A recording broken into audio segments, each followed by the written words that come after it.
É com bastante alegria que iniciamos mais uma sessão no dia de hoje. Quero cumprimentar as deputadas, senhores deputados. Sobre a proteção de Deus, declaro aberta a presente sessão. Eu convido nosso deputado Ismael dos Santos para que proceda a leitura da ata da sessão anterior. Por favor, deputado. Obrigado, senhor presidente. Cumprimento todos os nossos deputados e deputadas. Ata da 78ª sessão ordinária e da 3ª sessão legislativa da 19ª legislatura da Assembleia Legislativa do Estado de Santa Catarina, realizada em 17 de agosto de 2021. Na presidência, o deputado Nilson Berlanda, na secretaria, o deputado Ricardo Alba. Às 14 horas do dia 17 do mês de agosto do ano 2021, nessa cidade de Florianópolis, capital do Estado de Santa Catarina, reuniu-se a Assembleia Legislativa em sessão ordinária. Havendo quórum regimental, o senhor presidente declarou abertos os trabalhos e convidou o senhor deputado Ricardo Alba, primeiro secretário, para proceder à leitura da ata da sessão anterior, que, em consonância com o parágrafo 1º do artigo 106 do Regimento Interno, o senhor presidente deu-a por aprovada. Expediente, o senhor presidente solicitou que se procedesse à distribuição. Breves comunicações, fizeram uso da palavra os senhores deputados Ricardo Alba e Sargento Lima. Grande expediente, neste horário destinado aos partidos políticos, fez uso da palavra o senhor deputado Neudi Sareta, PT. Ato contínuo, o senhor presidente suspendeu a sessão até às 16 horas. Reaberta a sessão, o senhor presidente adentrou no próximo horário, hora do dia. Foram aprovados em turno único os projetos de conversão em lei da medida provisória número 238 e 244/2021 e o projeto de lei 219/2021. Após ser discutido pelo senhor deputado Bruno Souza, foi aprovado por maioria em turno único o projeto de conversão em lei de medida provisória número 242/2021, com votos contrários dos senhores deputados Bruno Souza e Sargento Lima. Foram aprovados os pedidos de informação número 561 e 562/2021, a moção número 655/2021 e o requerimento 1466/2021. Dando continuidade à ordem do dia, o senhor presidente deferiu os requerimentos número 1457 a 1465 e 1467/2021 e comunicou que encaminhará aos destinatários as indicações número 1738 a 1749/2021. Explicações pessoais. Fizeram uso da palavra os senhores deputados Volney Weber, Maurício Kurilac, Márcio Machado e Padre Pedro Baldiceira. Nada mais havendo, o senhor presidente, antes de encerrar a sessão, convocou outra ordinária para quarta-feira, no horário regimental, para constar. O segundo secretário lavra a presente ata. Era isso, senhor presidente. Muito obrigado, deputado Ismael dos Santos. Em consonância com o parágrafo 1º do artigo número 106 do Regimento Interno, eu dou a ata por aprovada. Solicito a assessoria que proceda à distribuição de expediente. E já entraremos em breves comunicações. E o primeiro deputado inscrito no dia de hoje é o deputado Sargento Lima. Sargento Lima. Segundo deputado Gessé Lopes. Vossa Excelência terá 10 minutos, deputado. Presidente, 2 meses atrás eu recebi uma denúncia que achei bastante relevante, que se trata de um estuprador de vulnerável atuando numa escola estadual aqui de Santa Catarina. Um professor de 29 anos que estuprou uma vulnerável de 13 anos dentro de uma escola estadual. E hoje esse professor ainda está em processo de condenação, num semiaberto, e ele ficou um período de 1 ano e meio afastado das suas funções como professor para poder cumprir parte da sua pena e ainda assim recebendo 1/3 do seu salário. Então são coisas que chamam a atenção e nos preocupam, Porque, então, eu fiz para o governo do Estado algumas perguntas através de um pedido de informação e chamou a atenção algumas respostas e algumas situações com relação ao que eles nos responderam. Primeiramente, chama a atenção que o procurador que nos respondeu também o nosso pedido de informação disse não saber de nenhuma condenação do professor. Mas, ao mesmo tempo, no seu hall ali de resposta e de documentos que nos mandaram, ali está dizendo que o professor foi afastado durante 1 ano e meio para cumprir sua pena. Ou seja, há um descaso aí, né, de parte ou de secretaria do governo em estar desatento a esse tipo de situação. Então, tem um estuprador de vulnerável atuando ainda em escolas estaduais de Santa Catarina, e a gente pergunta para a secretaria, e eles dizem não saber de nenhum processo desse professor, mas, ao mesmo tempo, de certo, nos mandando qualquer tipo de documento, Ctrl+V, Ctrl+Z lá, e ali a gente acha essa informação de que ele ficou 1 ano e meio afastado, recebendo 1/3 do seu salário para cumprir parte da sua pena. E o que chama a atenção ainda mais é que este professor hoje ainda atua na mesma escola onde ele cometeu esse crime. Então, tu imagina a situação de um pai de família que manda a sua filha para a escola, e lá nessa escola tem um professor condenado por estupro de vulnerável. Você imagina, você manda aí a sua filha para a escola e o professor, dentro da escola, comete esse tipo de crime. E pensando nisso, pensando nessa situação, é que a gente protocolou aqui nessa casa 2 projetos de lei para tentar ajudar a coibir esse tipo de descaso dentro das nossas escolas estaduais e dentro de qualquer ambiente público. Projetos que podem, sim, ajudar na prática, na identificação e no afastamento de contratação de pessoas com esse tipo de crime nas costas. Se trata, então, do meu PL 207.3, que veda a ocupação de cargos públicos por pessoas condenadas por crimes de estupro.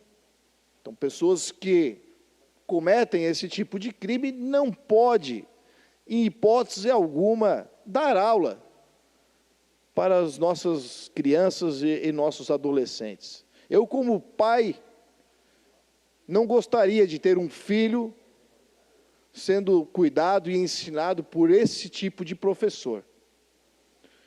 E o outro se trata do meu PL 256.1, que cria um cadastro estadual para a prevenção de crimes sexuais. Então, onde os órgãos públicos dispõem de um cadastro facilitado, onde ali estará o registro de todos os criminosos, no sentido sexual, que cometeram o crime, estarão relacionados nesse cadastro. Então, 2 projetos de leis que nós protocolamos nessa casa, visando combater de alguma forma, ou pelo menos coibir a atuação de pessoas que têm crimes de estupro, dando para eles um devido castigo social ou afastando de cargos públicos. E também facilitando o acesso da pessoa que tem necessidade de fazer alguma investigação ou um levantamento de dados de pessoas antes de contratar essa pessoa, ter um acesso facilitado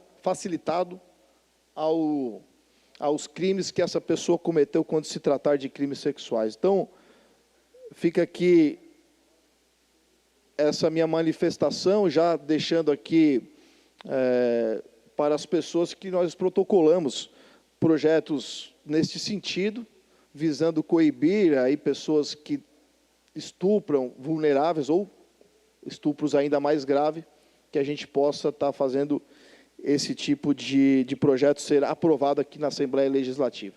Obrigado, presidente. Muito obrigado, deputado Gessé Pela ordem, Lopes. Pela ordem, deputado Maurício. só queria fazer o registro de questão na casa para reuniões, pedidos. Nós sabemos como é que é a vida dos políticos. E o meu amigo Fábio Negão, nosso vereador de Itajaí, do PL, e que tem um projeto social muito grande, muito bonito, lá em Itajaí. Inclusive, estamos encaminhando, deputado Ivan, pedido, aquele antigo presídio lá do Matadouro está abandonado, e é um patrimônio do Estado. E lá daria para colocar atividades sociais, a comunidade aproveitar aquele ambiente. Então, tem um pedido ao nosso vereador Fábio Negão de Itajaí, no sentido da cessão do Estado daquele ambiente. E também quero registrar a presença do prefeito de Peritiba, Paulo Deitos, seu Ludívio, e as lideranças aí. Levo o nosso abraço a Peritiba e o Heraldo e conta conosco. Sejam bem-vindos aí à casa, prefeito e demais aí. A casa de vocês aí. Próximo deputado, o deputado da Marlene, por 10 minutos, deputada.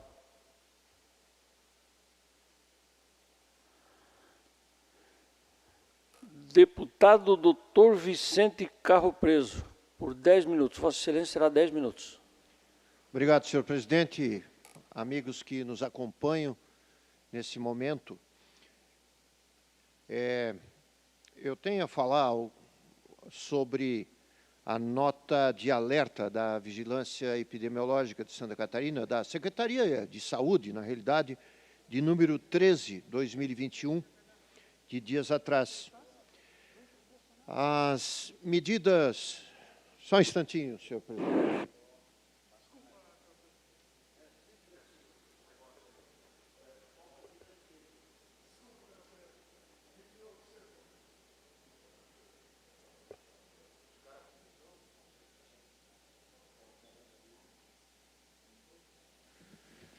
Senhor presidente, senhoras e senhores deputados, nós temos que fazer um alerta nesse momento a algumas medidas que a Vigilância Sanitária Epidemiológica de Santa Catarina está fazendo em relação à variante Delta.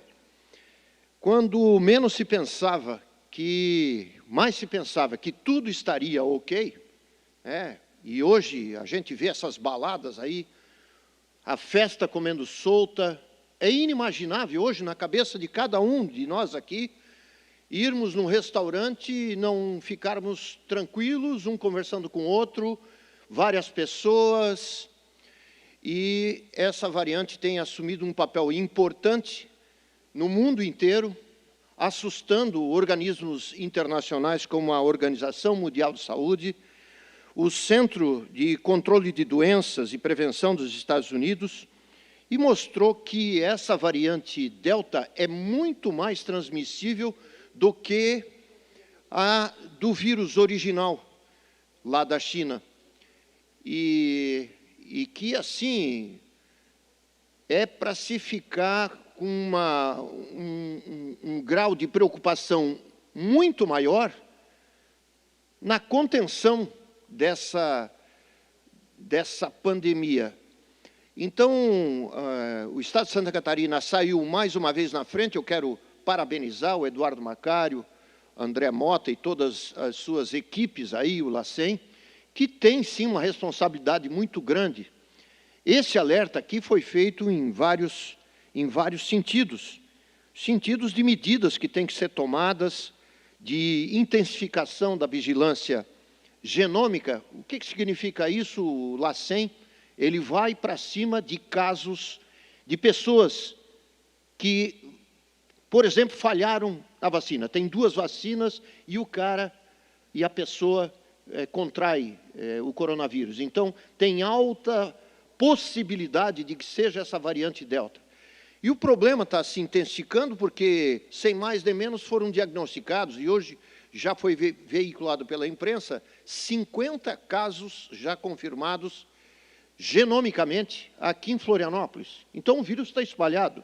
Aumenta o número de gravidade para internar, o número de internados está aí, e o outro alerta que se faz é para os próprios serviços de saúde, para que eles possam ou iniciem as suas preocupações já de cara com kit de intubação, com treinamento de pessoas, com material à disposição de UTIs, porque em alguns países, por exemplo, Israel, que foi um país que massificou a vacinação, que saiu na frente, que foi, né? Essa variante está comendo solta naquele país e é responsável por praticamente todos os casos.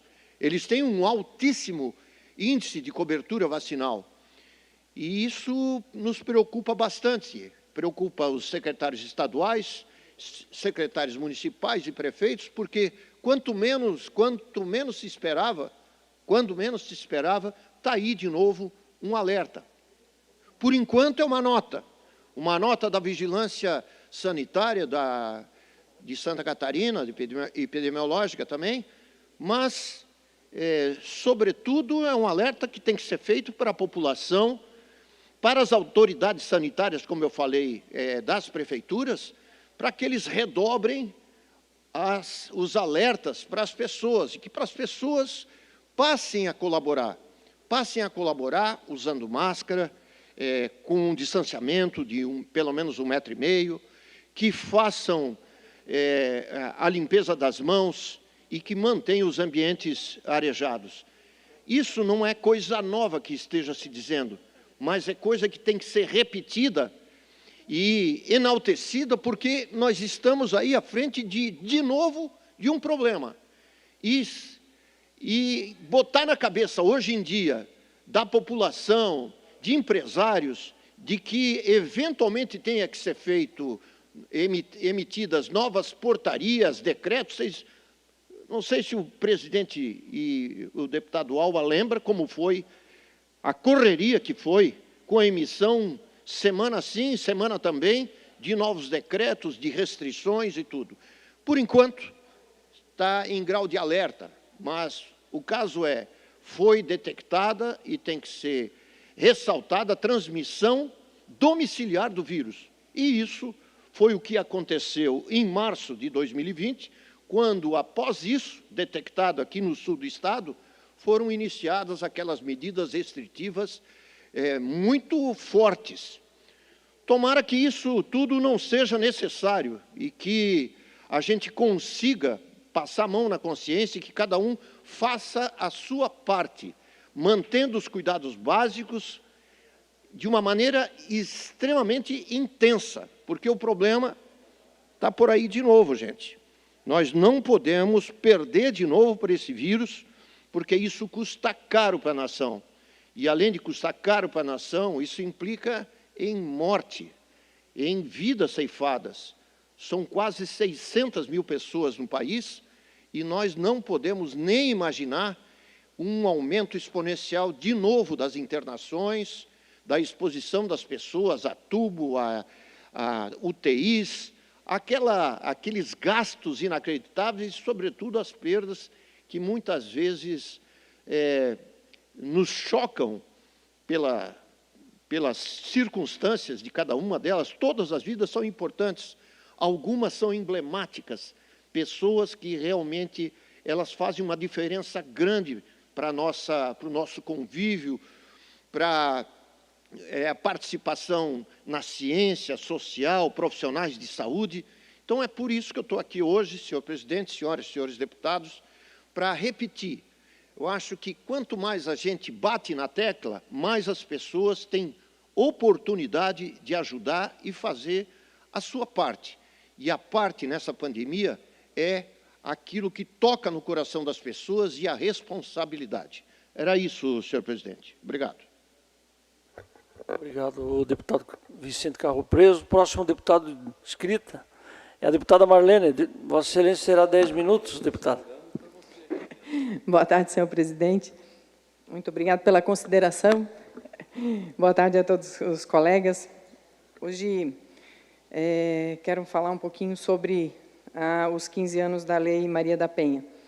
E entre tantas questões que nós avaliamos, discutimos nessa casa, um tem sido recorrente, infelizmente, que é a violência contra as mulheres.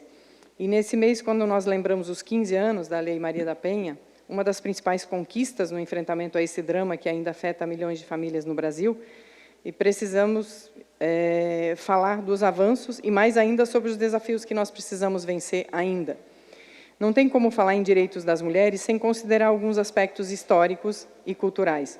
O reconhecimento das mulheres como pessoa de direitos é uma conquista relativamente recente, porque até 1962, a mulher saía da tutela do pai e passava para o marido, como se fosse uma propriedade.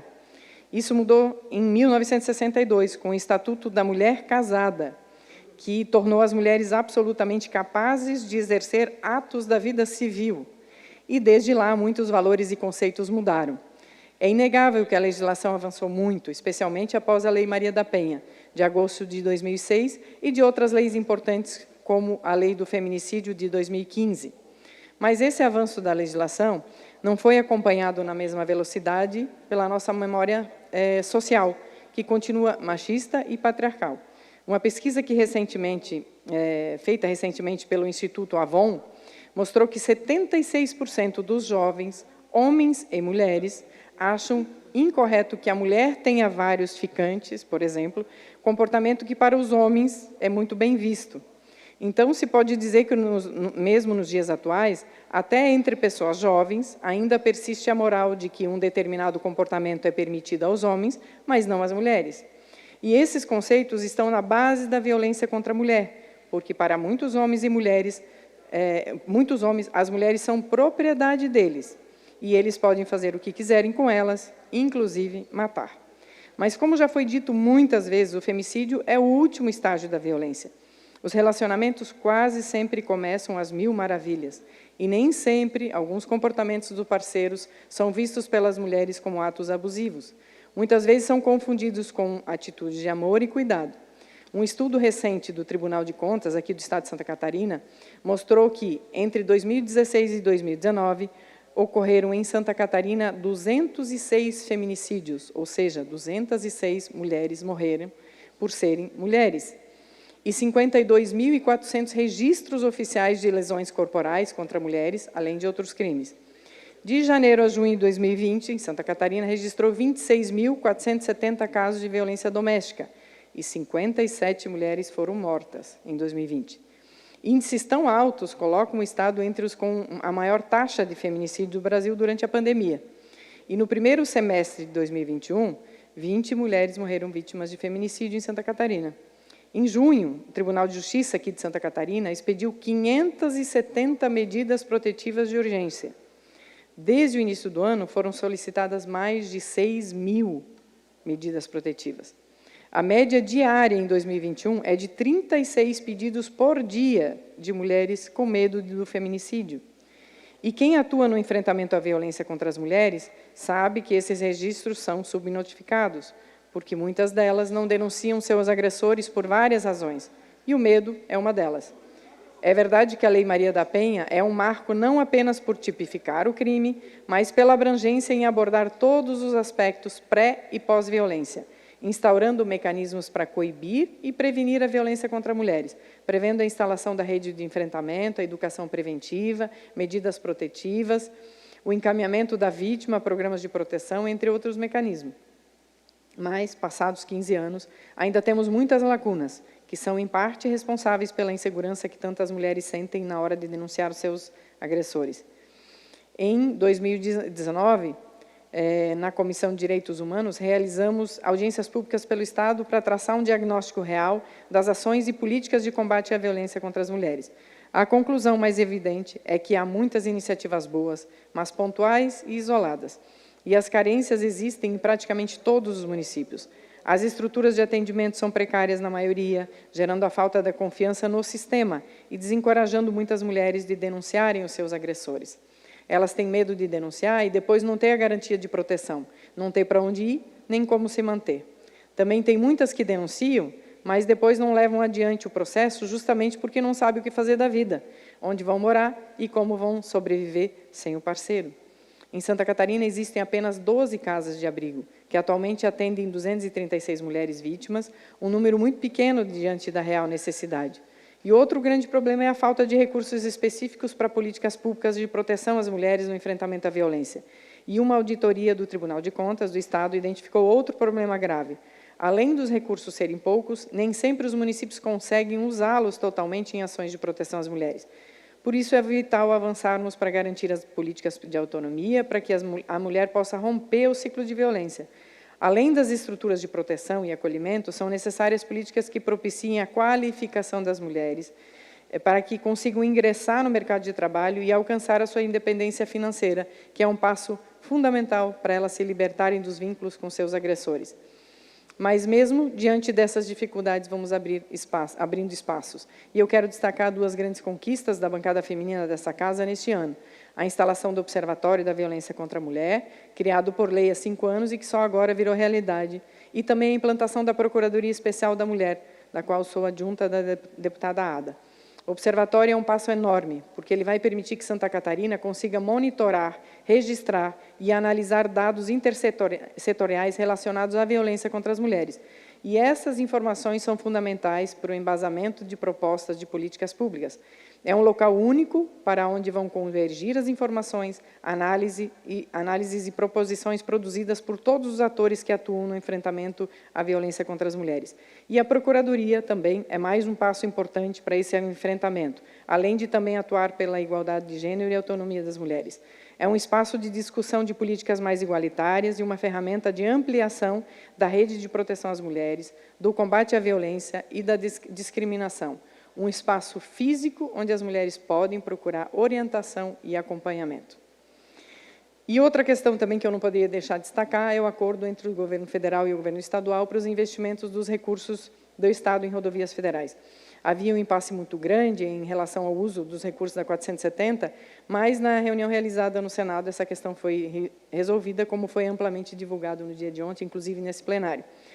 Essa casa, depois de muito debate, autorizou, né, o uso dos recursos estaduais em obras federais, para atender o que deve prevalecer, que é o bem-estar da população.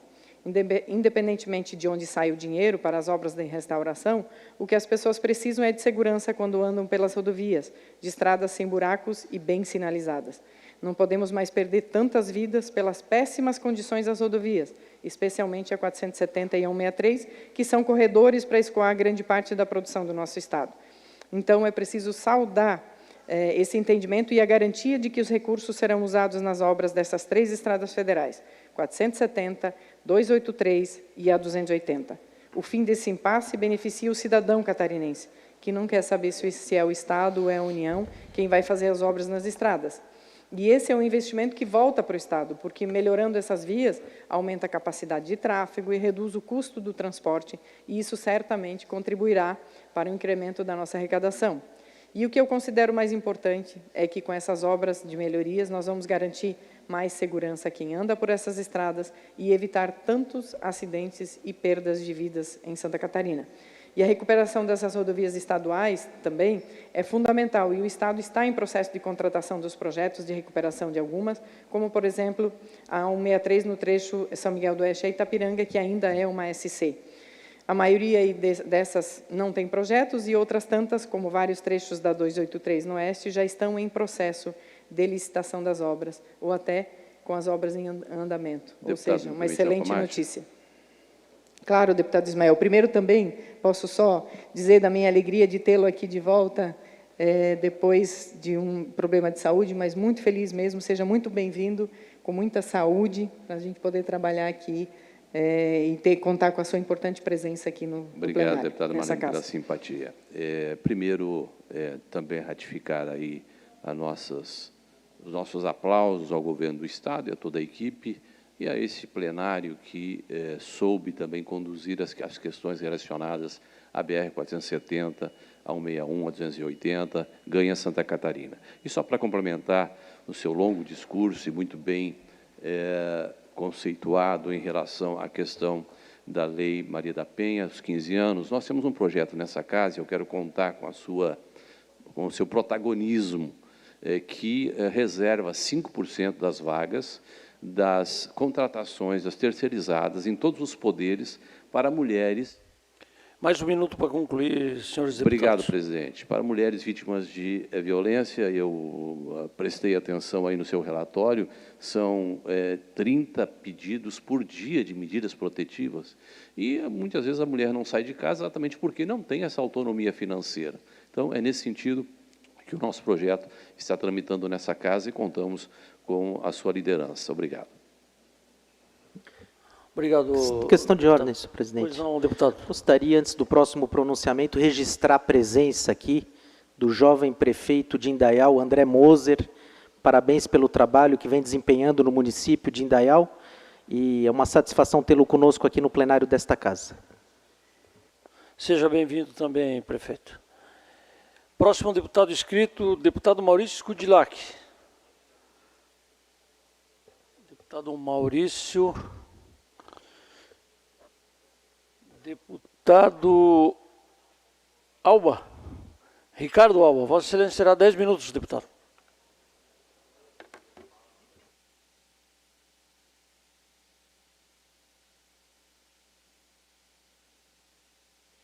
Boa tarde, senhor presidente, colegas deputados, cidadãos catarinenses. Como é bom usar essa tribuna e trabalhar e propor leis, iniciativas, ações que beneficiem os municípios catarinenses e a cada um dos cidadãos catarinenses, de cada um dos 295 municípios. E é assim o nosso projeto de lei, né? A gente encaminhou uma proposta de emenda à Constituição do Estado de Santa Catarina, deputado Ismael, e é bom tê-lo novamente nesta casa, que passou pela Comissão de Constituição e Justiça e segue para o plenário hoje, onde vai ser analisada a admissibilidade dessa alteração à Constituição do Estado de Santa Catarina. Sobre o que versa essa PEC, deputada Marlene? Versa sobre os municípios que forem atingidos por catástrofes naturais, por ventania, por enchente, por enxurrada, por ciclone bomba, fatores da natureza que acontecem todos os anos em diversos municípios catarinenses, sobretudo para nós, né, deputado Ismael, que somos do Vale do Itajaí, Blumenau e os municípios do Médio Vale e do Alto Vale, sofrem todos os anos com alagamentos, com enxurradas, com enchentes, que destroem escolas, destroem postos de saúde, o vendaval destelha unidades de atendimento básico à população. E é nesse sentido a nossa proposta. Nós propomos que, nos municípios onde houver a decretação de situação de emergência ou de calamidade pública, decreto assinado pelo prefeito, devidamente homologado pela Defesa Civil do Estado, que as emendas impositivas de cada um dos deputados aqui sejam de execução imediata naquele município, facilitando e agilizando a reconstrução desses municípios atingidos por catástrofes naturais, e não tendo que esperar pela execução do ano orçamentário no ano seguinte. Porque o município que foi atingido por um ciclone bomba, como aconteceu no ano passado, ele tem pressa em se reconstruir. O prefeito, que tem um município destruído, tem a população cobrando a restauração daquele município. E ele precisa daqueles recursos. Muitas vezes os deputados já destinaram recursos para aquele município em questão e não, como regra, terão que esperar só no ano que vem para verem liberados esses recursos. Com essa emenda, com essa PEC sendo aprovada no plenário desta casa, a execução desse recurso para o município em questão, atingido por uma calamidade devidamente homologada pela Defesa Civil do Estado, é de execução imediata. Não cria nenhuma despesa, o recurso já está no orçamento do Estado, apenas facilita e agiliza a imediata recuperação com o imediato envio do recurso necessário, já destinado ao município em questão. Então fica aqui o apelo à bancada do Oeste de Santa Catarina, que sofre muito com estiagem. tem que comprar caminhão-pipa, muitas vezes o deputado destinou um recurso para um município lá no oeste, deputada Marlene, e vai só o ano que vem aquele recurso. Mas pode ser agora, com a decretação de calamidade pública ou estado de emergência homologado, o decreto do prefeito pela Defesa Civil do Estado, execução imediata.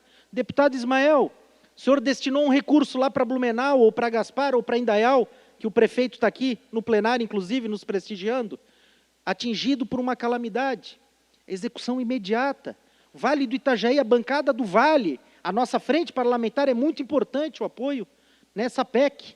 Ou seja, uma PEC que atende à necessidade dos municípios atingidos por intempéries climáticas em Santa Catarina. E intempéries climáticas tem de toda ordem no nosso estado.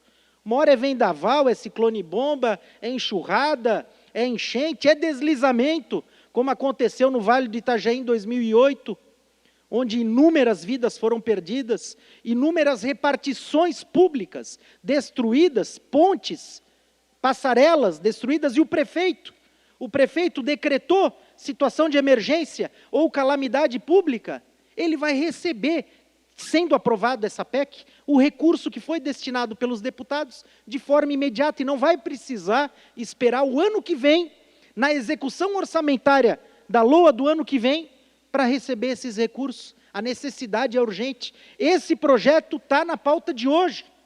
Está na pauta de hoje, deputado Márcio. E a gente conta com um bom senso, com o apelo municipalista de reconstrução dos municípios que todos os anos são atingidos em Santa Catarina por intempéries climáticas. Obrigado, senhor presidente, e peço o apoio dos colegas deputados nesse importante projeto. Obrigado, deputado Ricardo Alba. Passaremos agora, então, ao horário destinado aos partidos políticos.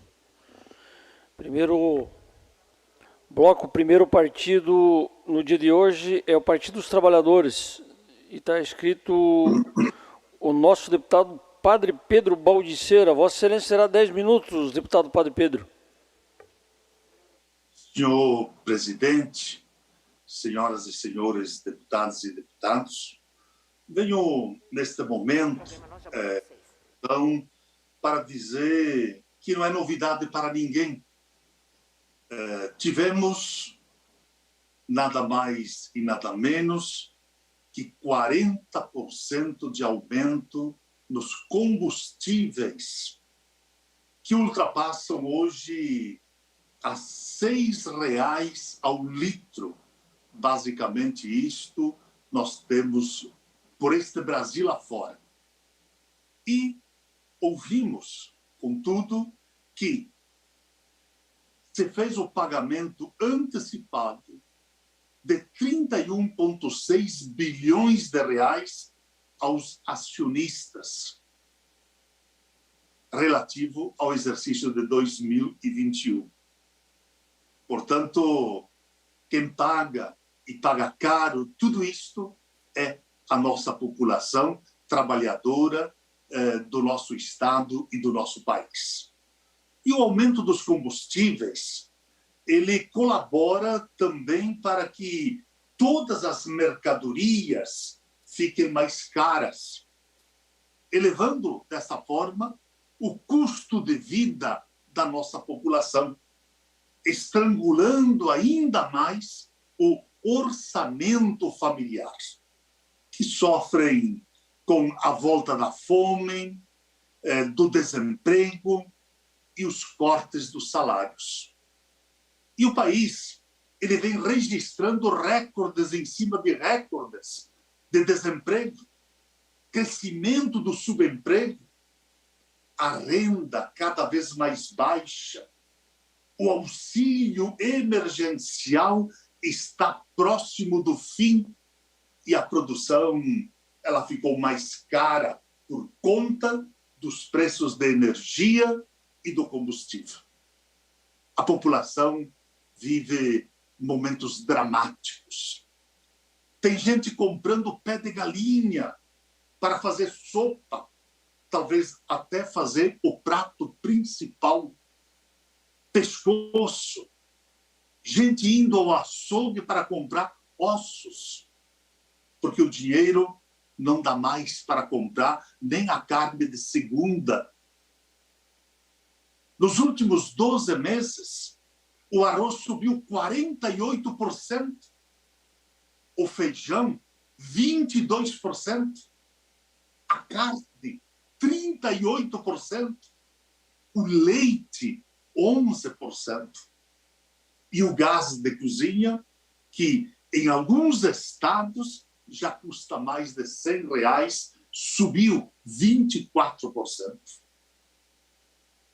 Hoje nós temos 19 milhões de brasileiros e brasileiras passando fome e outros 24 milhões em situação de insegurança alimentar. Ou seja, pessoas que não estão conseguindo ingerir as calorias necessárias para poder viver. Nós temos um número alarmante, 15 milhões de desempregados e outros 34 milhões de trabalhadores que desistiram de procurar emprego, ultrapassando ali ou chegando à casa dos 50 milhões de brasileiros e brasileiras vivendo nesta situação de subemprego, de desemprego. Talvez fazendo um bico aqui, outro lá, para poder buscar alguma reservazinha para poder respirar. O Bolsonaro, presidente da República, ignora a fome e a pobreza e ainda cortou verbas e vetou projetos de iniciativa do Congresso Nacional. Infelizmente, o orçamento de 2021 foram vários cortes que foram feitos. A destinação para o Plano Safra, inicialmente previsto em 10,3 bilhões, sofreu um corte de 26% e caiu para 7,55 bilhões. O maior corte ocorreu no Programa Nacional de Fortalecimento da Agricultura Familiar, o PRONAF. A destinação inicial de 3,85 bilhões caiu para 2,5 bilhões após um corte de 1,3 bilhão, ou seja, 35%.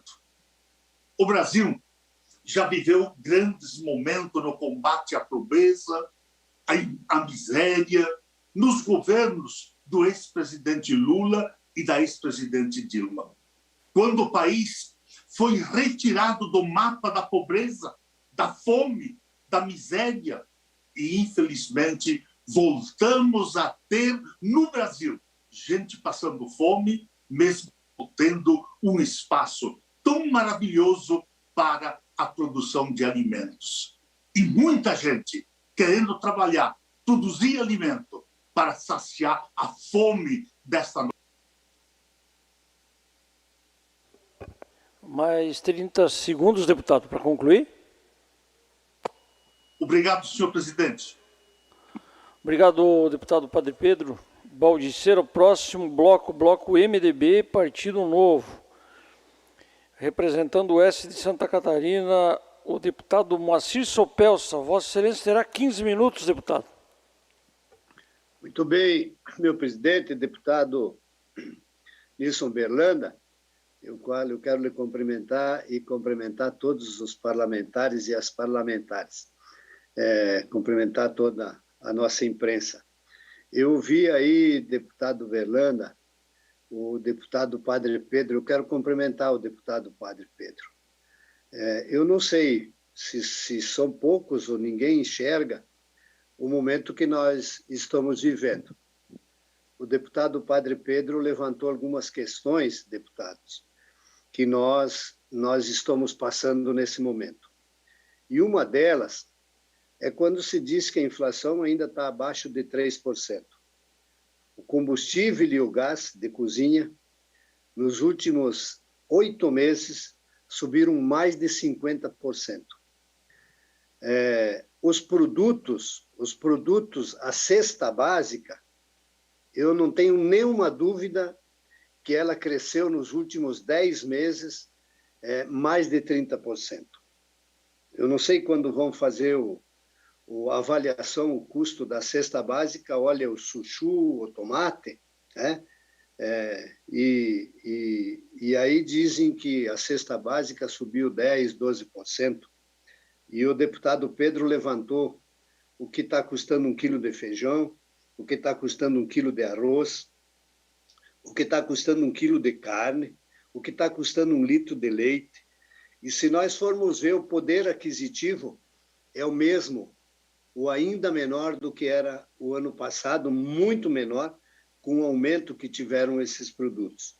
E nós continuamos ouvindo que a inflação do país ainda está em menos de 4%.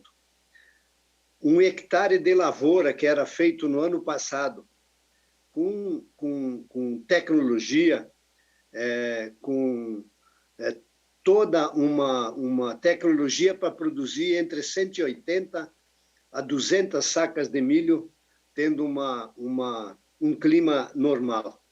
Eram R$ 3.500. Se nós usássemos 10 sacos de adubo, 10 sacos de ureia, fizéssemos todo o tratamento contra pragas, contra ervas daninhas, mais ou menos era esse o custo, R$ 3.500, R$ 3.700. Agora é mais de R$ 7.000. Mais de 7. Eu quero ver quanto vai custar um saco de milho ano que vem, uma saca de soja, quanto vai custar 1 quilo de feijão, quanto vai custar 1 quilo de arroz, com o custo desses insumos. E o que nós estamos vendo, que a coisa continua, Nós vamos, em alguns estabelecimentos, tanto faz pedir R$ 5,00, quanto pedir 20, quanto pedir 10. O custo da prestação de serviço perdeu o controle. A construção civil subiu 40%, 50% do ano passado para cá. E muitos materiais não existem. Muita coisa que se procura comprar não existe. Em 2021, aliás, em 2020, eu tinha, através das emendas do governo do Estado, um recurso na Secretaria da Agricultura para a compra de 19 tratores. No começo de 2020, essa máquina custava R$ 130.000. Agora custa 250 e não tem para oferecer. Não se encontra nem pelos 250. Então, eu estou levantando isso porque eu não sei aonde que nós vamos chegar. O deputado Padre Pedro falou exatamente o que eu estou enxergando. As pessoas assalariadas, como que elas vão se alimentar? Como que essas pessoas vão conseguir comer? A carne bovina está proibitiva. A carne suína, a mesma coisa.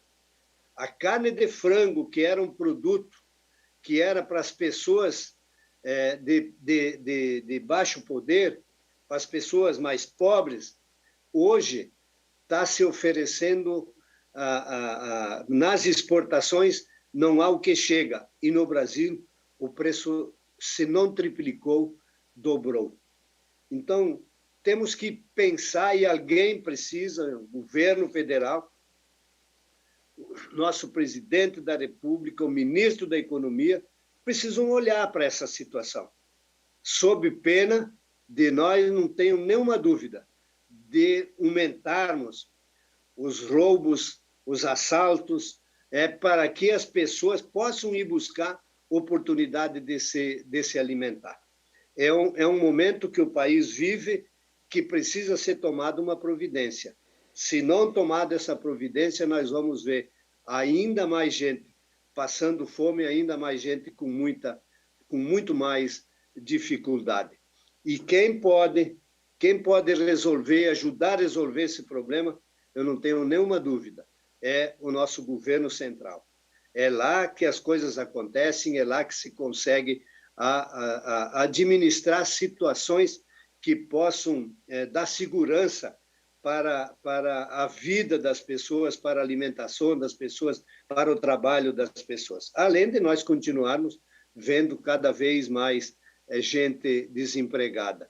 Ao esforço dos governos estaduais, o esforço dos prefeitos municipais, que estão sentindo a dificuldade de manter os trabalhos dos municípios, principalmente aqueles de infraestrutura, sob pena de que o custo desse trabalho, em menos de 2 anos, triplicou. E as receitas não são aquelas triplicadas como deveriam então também estar acontecendo, como é o caso dos assalariados. Se nós tivermos uma inflação dentro desses produtos mais necessários que a gente consegue ver, que a gente fala, que a gente tem no dia a dia, e os salários também deveriam aumentar da mesma forma para as pessoas poderem ter o mesmo poder aquisitivo. No entanto, as pessoas humildes, as pessoas mais pobres, as pessoas de ganho médio também estão passando por essa situação. Nós estamos pagando pelo sustento da cesta básica. E, pelo menos, se o produtor estivesse ganhando mais. Mas, na maioria das vezes, o preço que o produtor vende o seu produto, o preço que o integrado entrega um quilo de suíno, 1 quilo de ave, 1 quilo de frango, 1 litro de leite, não é muito maior do que aquele que era o ano passado. E muitas vezes é menor. Então, há um descompasso dentro daquele que produz e aquele que consome. É muita diferença que fica entre aquele que produz e até a ponta final, aquele que vai consumir. Eu quero mais uma vez, deputado Pedro, lhe cumprimentar. É importante aquilo que Vossa Excelência levantou. E eu tenho certeza que nós, todos os parlamentares, estamos vendo essa Deputado situação. Sopelsa, E antes de...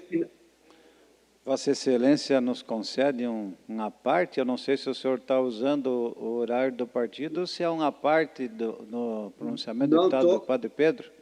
Estou usando o horário do partido, mas merece fazer esse elogio ao deputado Padre Pedro. Vossa Excelência pode usar o restante do tempo. Só uma parte, deputado Sopelsa. Só quero cumprimentar o deputado Ismael, que seja bem-vindo ao nosso meio de novo. Deputado Sopelsa, eu gostaria de lhe cumprimentar pelo pronunciamento. Nós estamos sofrendo isso na pele, na carne, e não consigo entender. Veja a questão do óleo diesel, da gasolina, e eu vou falar, o presidente Bolsonaro fez a troca do presidente da Petrobras. E acertou quando fez. Só que a política da empresa, ela é autônoma, não sofre influência do chefe da nação. Eu vejo assim com realmente muita preocupação. Eu acho que nesse momento a autoridade do presidente da República tem que ser exercida na plenitude. Não é possível. O que a Petrobras está fazendo, gasolina indo para R$ 7,00 o litro, o óleo diesel assim, que é a locomotiva do Brasil, e o óleo diesel. E você pode substituir até, deixar de usar o carro, mas deixar de transportar, deixar de ir ao porto, você não tem como, você não tem opção. Então, acaba com a CID, por exemplo, sei lá, vamos fazer alguma coisa, deve ter alguma fórmula diminui a composição de lucro, abdique um pouco do lucro para pensar no Brasil, vem a inflação, é extremamente perigoso isso, deputado Sopelsa, só para não ser repetitivo na questão do preço dos alimentos, que são commodities, que são exportadas, e aí, claro, é difícil de você controlar preços. Mas, enfim, também vejo com muita preocupação, faz todo o sentido, e como brasileiro que votou no presidente Bolsonaro, creio que praticamente todos nós, mas vejo que tem que se tomar uma decisão urgente, tem que estancar isso, porque a gente não sabe exatamente onde isso vai parar. 1 minuto, deputado, para concluir. Desculpa, deputado. Eu só apenas eu ocupei parte como uma parte ao pronunciamento do deputado Sopelsa, e depois obviamente que eu quero repercutir também aí no devido horário, repercutir um pouco daquilo que aconteceu ontem lá em Brasília, quando o deputado estávamos lá, o deputado Ivan Nats, o deputado Laércio, o deputado presidente Mauro, enfim, outros deputados federais, senadores. Acho que foi um momento muito importante que nós vivemos ontem lá em Brasília, que eu também gostaria de repercutir. Obrigado.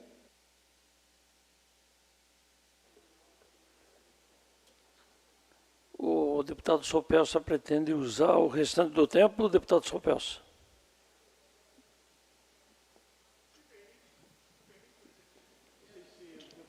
O líder me permite continuar no debate? Claro. Nisso era o restante do tempo ao deputado.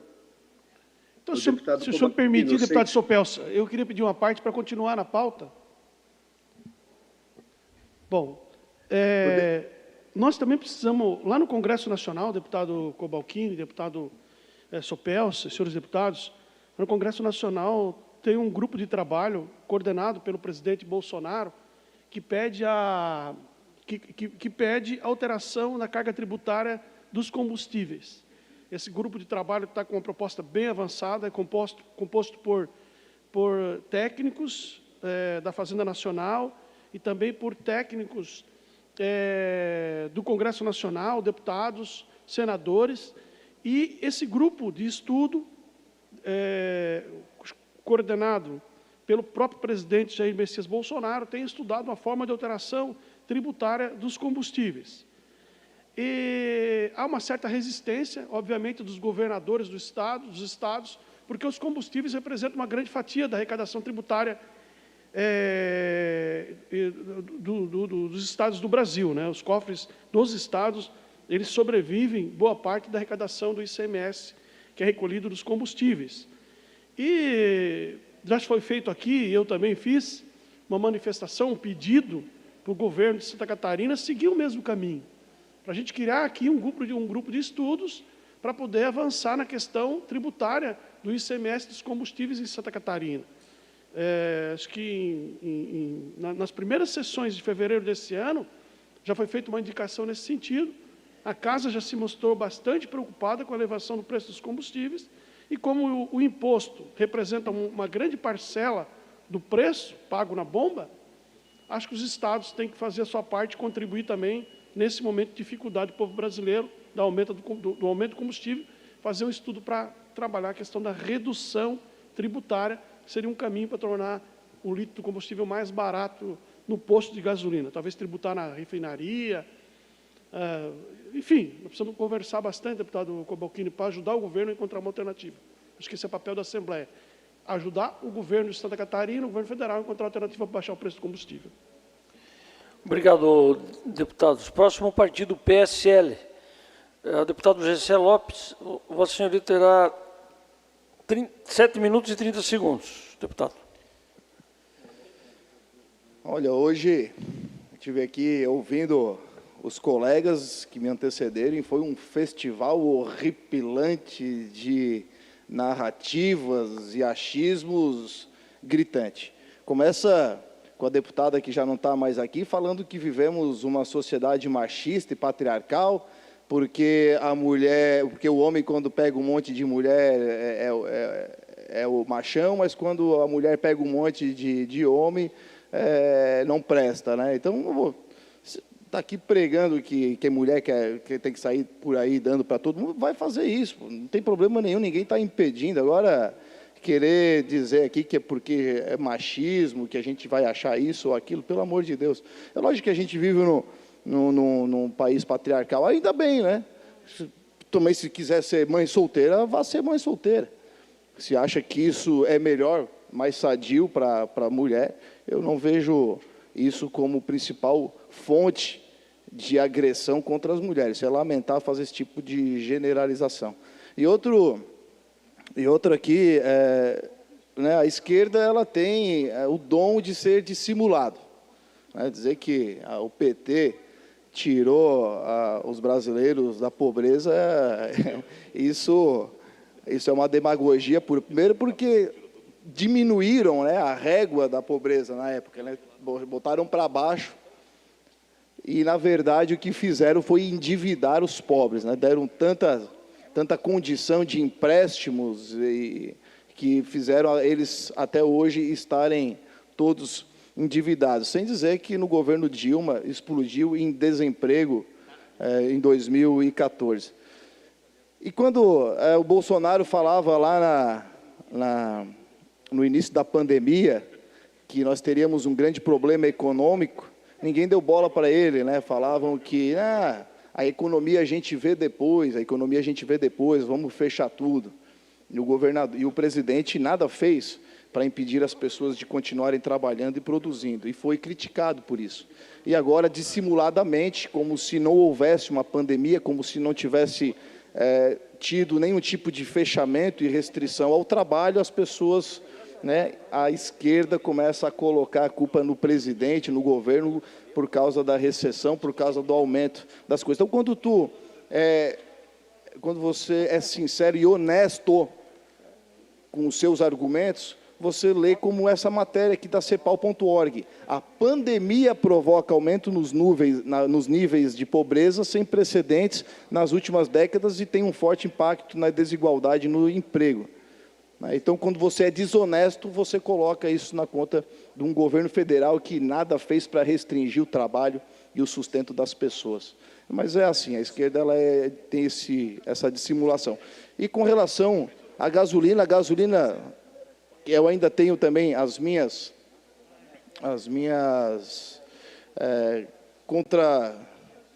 eu sou contra a Petrobras, eu acho que ela deveria ser privatizada. Mas ela está saindo de lá com um preço de R$ 2,40, R$ 2,60.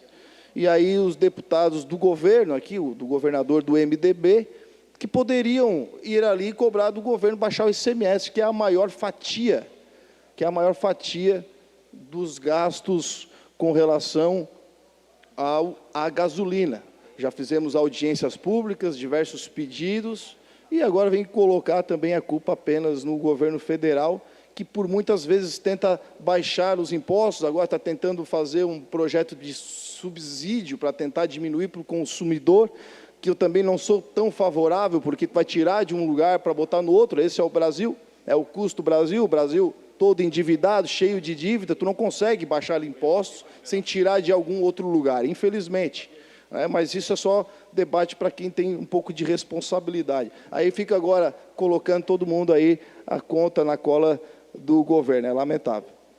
Mas não é isso que eu queria falar, vamos ver rapidamente, tem umas imagens aqui, espera aí, deixa eu só falar rapidamente. Então, o governador que está querendo dar uma gorjeta para o governo federal para poder fazer obras na BR, gorjetinha de 100 milhões, assim como se tivesse no bolso um cheque ou até em notas no bolso, assim, facinho, pega aí 100 milhões, parece que não tem onde investir, eu quero dar aqui para ele uma sugestão de onde investir esse dinheiro.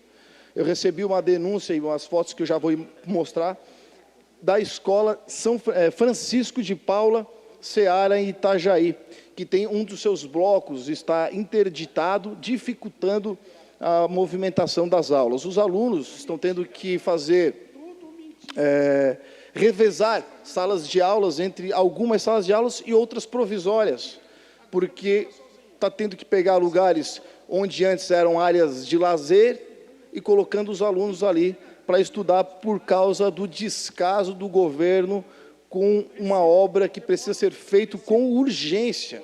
Com urgência. As escolas estaduais, como um todo, né, estão uma tranqueira. Mas tudo bem, a gente sabe das dificuldades financeiras, não vamos ficar exigindo que todas estejam um brinco. Mas tem coisas que não dá para a gente simplesmente fechar os olhos e não ver que não está acontecendo. Inclusive, essa já tem até um processo no Ministério Público devido ao descaso e às pequenas obras que estão sendo feitas nessas escolas e nada se resolve. E é lamentável a situação que se encontra a Escola Francisco de Paula Seara em Itajaí. Vou mostrar algumas imagens, porque isso aqui é uma desumanidade que se faz com os alunos.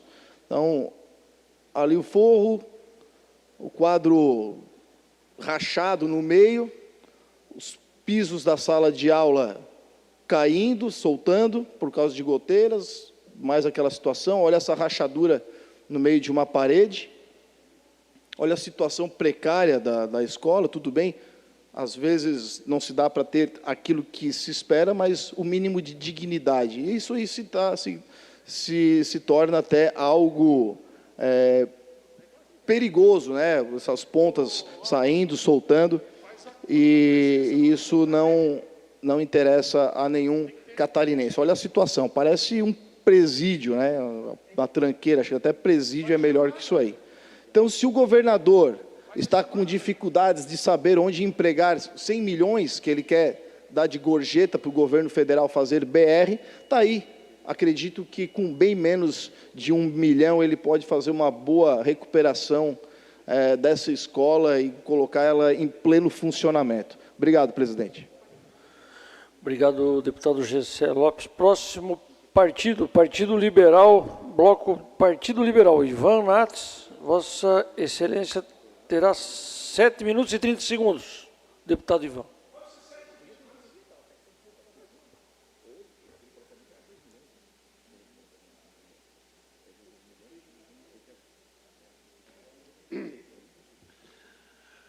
Boa tarde, senhores deputados, senhoras deputadas, deputado Berlanda, que preside a nossa sessão, deputado nosso secretário, deputado Ricardo Alba, nossos deputados aqui no plenário, quem nos acompanha também pelas redes sociais. Daqui em diante o PL começa a usar 7 minutos e 22, deputado Sargento Lima. 7 e 22 será o nosso tempo aqui para falas no plenário. Ontem foi um dia extraordinário para Santa Catarina. Talvez o dia mais extraordinário do governo Carlos Moisés até agora, da bancada federal e até da bancada estadual. Eu estou muito feliz de poder participar desse momento. Queria registrar a fotografia, que é a fotografia que representa uma coisa extremamente importante para Santa Catarina. A fotografia de saber pedir. A fotografia que representa saber conversar, saber dialogar, saber usar as forças políticas, o voto, a voz do parlamento para conquistar. Essa foto ela é representativa do que aconteceu ontem em Brasília. Embora alguns deputados não estejam ali, o deputado Valdir Cobalcini esteve conosco lá também, o deputado Laércio, que não estava na fotografia, mas é uma fotografia emblemática porque ela mostra a força de Santa Catarina brigando pelas coisas de Santa Catarina. E pela primeira vez a gente começa a aprender uma coisa, aprender a pedir. Aprender a pedir é fundamental. Se diz lá em Brasília que Santa Catarina não sabe pedir. O Rio Grande do Sul conquista muito mais porque sabe pedir.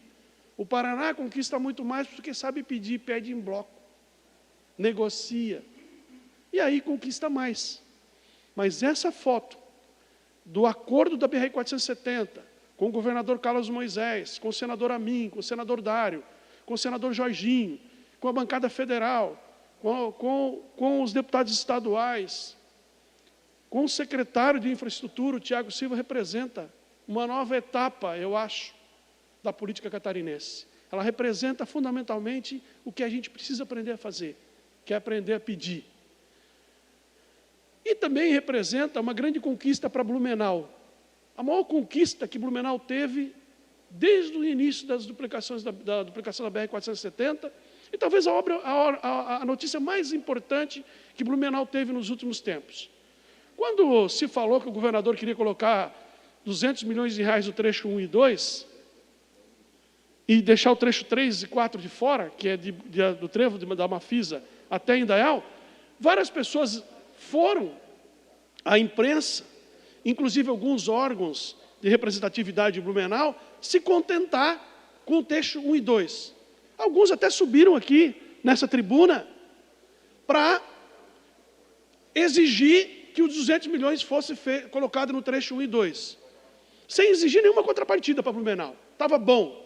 200 milhões para o trecho 1 e 2, está bom, não precisa mais.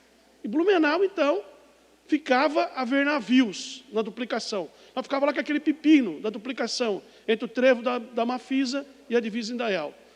E o senador Jorginho Melo, eu vou repetir o nome, o senador Jorginho Melo, porque alguns subiram aqui no microfone para culpar o senador Jorginho Melo, dizendo que o Jorginho Melo estava fazendo política, que o senador Jorginho Melo estaria fazendo, atrapalhando a duplicação da 470, o senador Jorginho Melo, líder do PL, presidente do PL, aqui vice-presidente do presidente Bolsonaro no Senado Federal, disse não. Não, nós queremos dinheiro para o trecho 1 e 2, mas nós também queremos dinheiro para o trecho 3 e 4, porque o trecho 3 e 4 compreende Blumenau, compreende Indaial, compreende Pomerode, compreende uma região que é muito importante para a duplicação. Não adiantava fazer o trecho 1 e 2 de forma acelerada e deixar o trecho 3 e 4 sem avançar, que é um trecho extremamente dificultoso, porque tem o trevo do Badenfurt e o trevo da Itopavazinha para atender. E aí, aqueles que acusaram o senador Jorginho de estar atrapalhando, ontem foram dormir com 100 milhões de reais no caixa para atender o lote 3 e 4. É isso. É isso. A nossa luta pelo trecho 3 e 4, trevo do Badenfurt, a trevo da Mafisa, trevo da Itopavazinha, até a divisa Indaial, fomos dormir felizes porque colocamos 100 milhões de reais nessa importante duplicação. Então, o PL e o senador Jorginho Melo e o deputado Ivanates, quando fizeram os enfrentamentos lá em Blumenau, aqueles que se contentavam com o trecho 1 e 2, ou aqueles que usaram o microfone aqui da Assembleia e das rádios para dizer que o senador estava atrapalhando, agora compreendem o que a gente fez. O que a gente fez? Nós colocamos 100 milhões de reais, deputado Sargento Lima, deputado Maurício Scudilac, deputado Márcio Machado, nós colocamos 100 milhões de reais no trecho 3 e 4. Senador Jorginho Melo. Com articulação bacana, deputado Berlanda, com o ministro Tarcísio, que, aliás, dá um banho. Dá um banho. O ministro Tarcísio é fora da curva. Fora da curva. Ele deu uma palestra ontem lá em Brasília, que ele conhecia cada buraco da 470, cada rua, cada curva, e cada centímetro da obra ele sabe. 4 horas ele falou das obras de infraestrutura aqui em Santa Catarina. Detalhou uma por uma. Extraordinário. E a aproximação que o senador Jorginho Melo tem com o Tarcísio permitiu que o governo de Santa Catarina avançasse. E aí eu quero reconhecer o governador Carlos Moisés, quero reconhecer o esforço dele de ter colocado os 100 milhões de reais no trecho 3 e 4, que foi uma grande conquista para Blumenau ontem. Então, aquela incompreensão, né, do início foi observada ontem, quando o senador Jorginho Melo, deputado Ivan Nats e aqueles que lutavam pelo trecho 3 e 4, colocaram 100 milhões de reais na BR-470. Se a gente não fizer mais nada, deputado Berlanda, nesses próximos 2 anos, acho que já fizemos um mandato só com esses 100 milhões que vão para o Caixa. Muito obrigado. Não. Obrigado, deputado Ivan Nats. Próximo bloco. PDT, PSDB, Partido Republicanos, por 7 minutos e 30 segundos. Deputado Rodrigo, PDT, não fará o uso da palavra, deputado.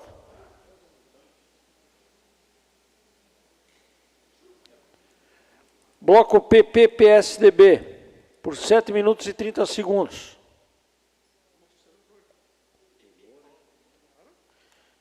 PP, PSB. Bloco PSD, PSC, por 9 minutos.